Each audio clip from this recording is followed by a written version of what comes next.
Alors, je vous montre sur le web qu'il existe plein de styles, même gratuits, à télécharger et à utiliser dans Photoshop.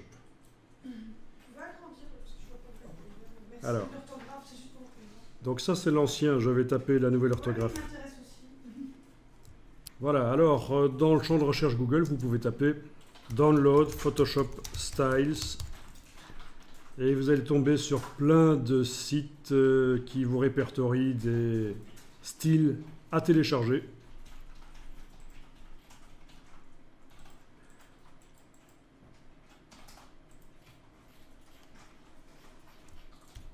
Voilà, donc ce n'est pas des brushes en fait, hein, ce sont des styles, parce que les brushes ce sont des pinceaux spéciaux Photoshop, mais là c'est vraiment des styles à appliquer sur des calques.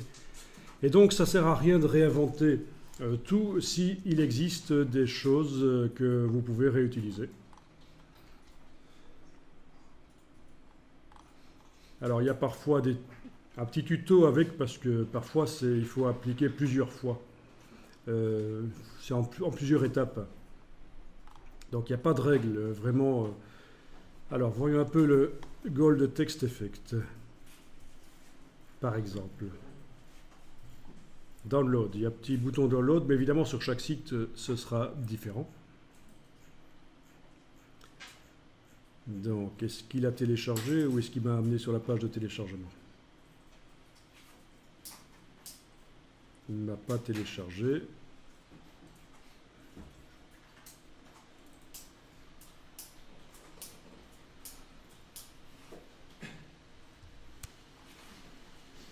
Ok.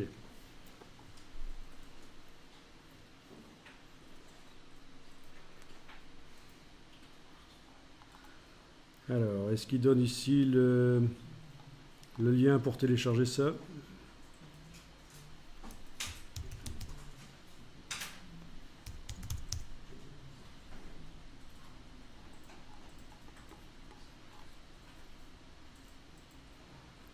Bon, c'est un peu pénible, parce que chaque fois, il faut essayer de trouver la manière dont il a prévu qu'on puisse télécharger ça, en fait. À droite? Watch, là? Non, tout en haut à droite. En haut à droite? En bas de l'image, juste en bas de l'image. Ah, le download est ici, ok. Voilà. Faut avoir l'œil. Quand on est en train de digérer, c'est pas facile. Ok, donc download. Donc je vais aller dans mon dossier de download.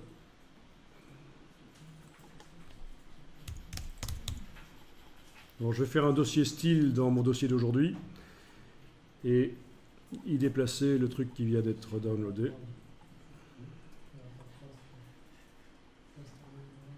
Voilà.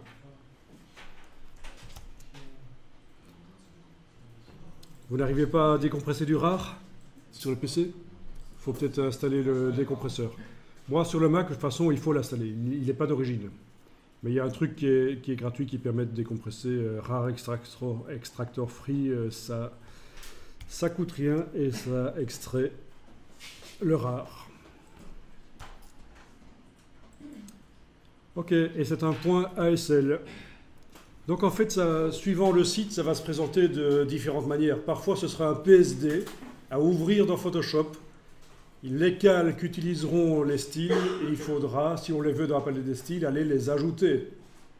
Ajouter un style, comme on a fait tout à l'heure. Ou alors, c'est quelque chose, une palette des styles à charger. Donc ici, c'est visiblement ça, en ASL. Donc, je vais retourner dans Photoshop.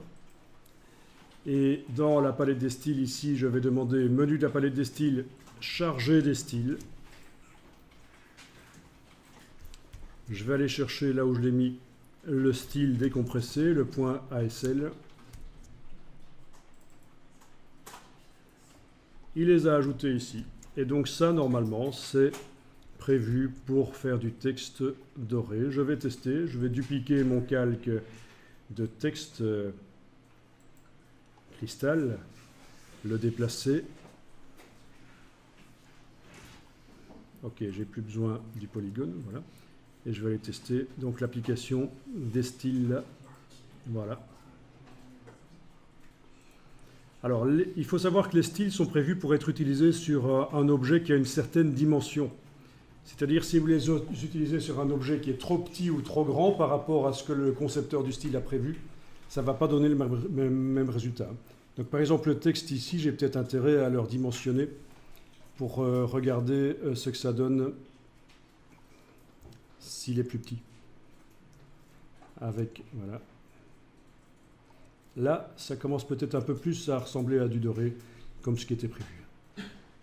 Voilà, oui, c'est ça. Donc, vous voyez, mon texte était trop grand.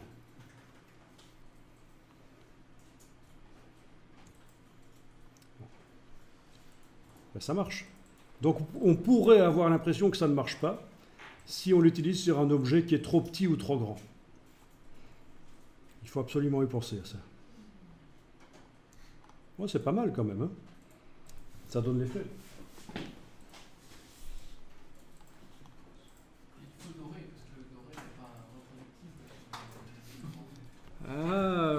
Oui, donc c'est une simulation du doré, oui.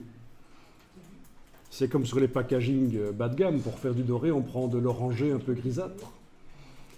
Mais ça passe, ça marche. Si c'est bien fait, si le graphisme est bon, ça donne l'impression.